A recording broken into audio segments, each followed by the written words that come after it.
for your play-by-play for the Abby Canucks. You got it locked in the line change. A Vancouver Canucks podcast. Canucks season has been a roller coaster. While the trade rumors are swirling, the real answers might already be just an hour down the highway. The NHL stretch run approaching and management signaling a potential rebuild, it's time to stop looking at what we can trade for and start looking at what we've already built. Today we're breaking down the Abbotsford Stars, who are banging on the door, who's ready for the big stage, and who could be the spark that this roster desperately needs. Canucks Nation, welcome back to the Line Change, a Vancouver Canucks podcast.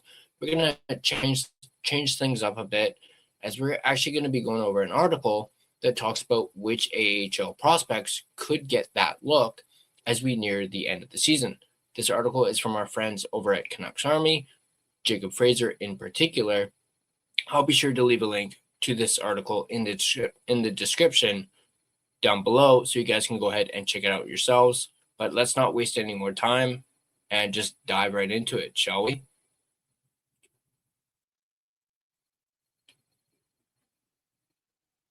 So, following the Olympic break, we can expect the Vancouver Canucks to be sellers, obviously, leading up to the NHL trade deadline. The expectation is that the Canucks will be making some moves, but who exactly? That's something we'll obviously have to wait and find out.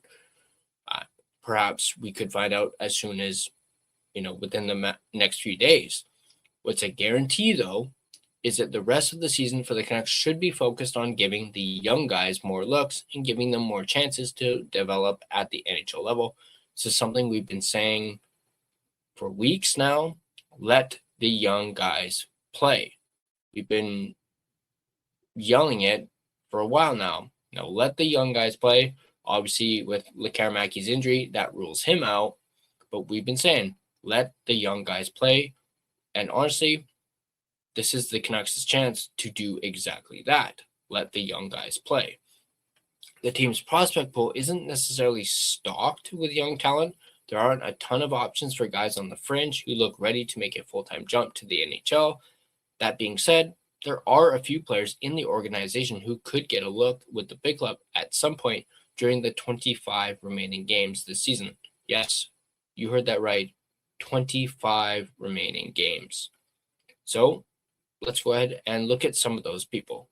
Ty Mueller is a name that Canuck fans are probably familiar with. They probably remember him from his brief 2-game stint last season. And also, Ty Mueller's name, Patrick Allvin, can't help but sing his praises. Also, Brandon Astle, our good friend, is also a big fan of Ty Mueller himself and has obviously brought him up on multiple different occasions when we've had him on the podcast. He could very well be an option to bring up and feature in the NHL lineup. He's currently leading Abbotsford in scoring with 23 points, with obviously the departure of Lekkerimäki. The team likely to move Teddy Blucher and possibly David Kampf as well. Mueller could very well get a look down the middle if either or both of those guys end up moving. Just like he did last season, where, as we mentioned, he saw 2 NHL games, did not have any points in those games, at least I believe. But this time around, he could likely get a bit of a longer stint with Vancouver, but at 22 years old, why not see what you have with the former 2023 fourth-round draft pick? I honestly would be very keen on this, especially if they do trade the likes of Bluger or Kampf. I know there's some talk about maybe keeping Bluger, but I mean, I may have mentioned that myself, but out of Bluger or Kampf, you're going to at least be trading at least one of them, at least I think anyway. So Mueller could very well take that spot. Now, yes, you could say, oh, what about Sasson or Ratu?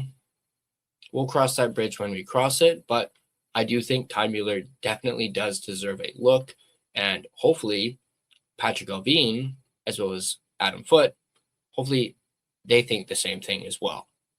But moving on, there are also Lucas Reichel and Archie Bains, are also another couple forwards who have had much longer stints in the NHL but could likely see more opportunity at some point. Although the Reichel experiment, particularly, at center, it didn't work. If the Canucks don't move him ahead of the deadline, which, by the way, we heard a while back that he was given the okay to, rather his agent, I believe, was given the freedom to seek out a trade, and we've heard absolutely nothing ever since. Instead, he's been playing in Abbotsford. But if they don't move him by the deadline, could it be worth giving him another opportunity, at least on the wing? I don't know. My whole gripe with that is I'm not sure if they're actually going to actually do it and have him play on the wing. We've been telling them to do it, and they still keep, for some reason, putting him at center. So I don't trust Adam Foote to actually play him on the wing. So I think Reichel is a, not good option. But our Steve Baines, on the other hand, 49 games played with Vancouver, has certainly had plenty of opportunities. We know this. He's been featured in the top 6, and he's been on the power play many times. And at only 24 years old, the team needs to decide whether they believe he can be a full-time NHLer, or if he's just going to be organizational depth moving forward. Remember, he's not going to be able to move up and down through the AHL and NHL forever. No, I actually can't remember exactly if Baines is actually waiver exempt. I'm not sure if he has this year left, and then starting next year, he's officially waiver exempt, or if that actually already started. Let me know in the comment section down below. Giving Baines a few more games this season would be a fair way to evaluate that and, help them plan heading into the offseason and decide what they're going to do with Baines. But moving forward, we have Danila Klimovich, who could be a dark horse option and could get a look with the big club. The former second-round pick has to feature in an NHL game almost 5 years after being selected by the Canucks. Yes, he's had his struggles in Abbotsford, but he possesses an elite shot. He, of course, wouldn't feature in every game for the rest of the year, but could definitely be an option to give at least a couple games this season. Klimovich is also someone else that Brandon Astle has also talked about on this podcast when I've had him on. So I could very well see Klimovich getting a look. And for all we know, he could very well surprise us. After all, he was absolutely fantastic during the Abbotsford Canucks' Calder Cup run. And then, of course, that brings us to the back end for the Vancouver Canucks, or the defense. To see any changes as far as the current roster, the Canucks have leading up to the deadline, though giving a couple games to some of the young defensemen probably isn't a bad idea. I mean, there might be a bit of a long jam up there. The two that the Canucks could look at are Kirill Kudryavtsev and Sawyer Minio. Kudryavtsev got a taste in the NHL last season, playing just 2 games, much like Ty Mueller. And this season, he's yet to get an opportunity, but has been playing well in Abbotsford. He's only played 28 AHL games, but is still tied for the team lead in points by a defenseman with Sawyer Minio. When it comes to Minio, though, this is his first year playing professional hockey, and he has also played well in his rookie AHL season. He's developing a lot quicker than people expected him to, and it could be a good chance to reward the 20-year-old with a short stint in the NHL. The rest of the season, the Canucks need to focus on development and giving their younger players more chances to play up in the lineup, giving younger guys in Abbotsford a shot at the NHL. Honestly, really can't hurt the team either. So there's that article. Once again, I will leave a link to it in the description down below so you guys can check it out yourselves. But if you guys enjoyed this video, hit that like button and subscribe to the Line Change, and be sure to have your notifications turned on so you don't miss more in-depth analysis of your Vancouver Canucks. DraftKings Sportsbook, an official sports betting partner of the NHL, is built for the fastest game on ice. With player props and live betting, every shift, every shot, every save gives you options to get in on the game with DraftKings Sportsbook. New customers bet just $5, and if your bet wins, you get $300 in bonus bets instantly. Download the DraftKings Sportsbook app and use code THPN, that's code THPN, to turn $5 into $300 in bonus bets if your bet wins. In partnership with DraftKings, the crown is yours. Gambling problem? Call 1-800-GAMBLER. In New York, call 877-8-HOPE-NY or text HOPE-NY. In Connecticut, call 888-789-7777 or visit ccpg.org. On behalf of Boot Hill Casino in Kansas, wager tax pass-through may apply in Illinois, 21 plus in most states. Void in Ontario, restrictions apply. Bet must win to receive bonus bets, which will expire in 7 days. Minimum odds required. For additional terms and responsible gaming resources, see dkng.co/audio. This is a limited time offer. Copyright 2026 NHL, all rights reserved.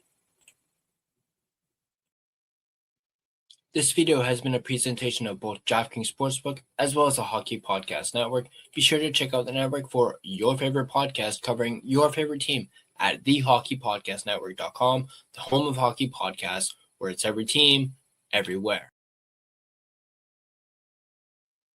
Once again, drop your comments down below. Thanks for tuning in, and I'll catch you guys on the next line change.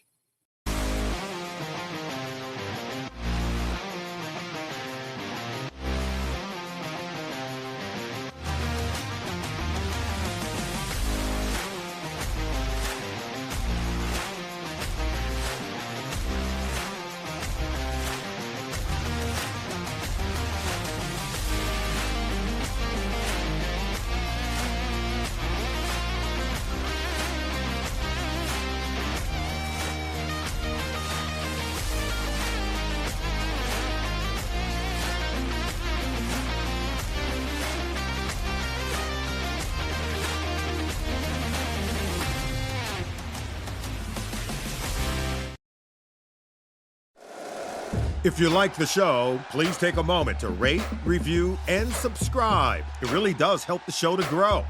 Thank you for listening.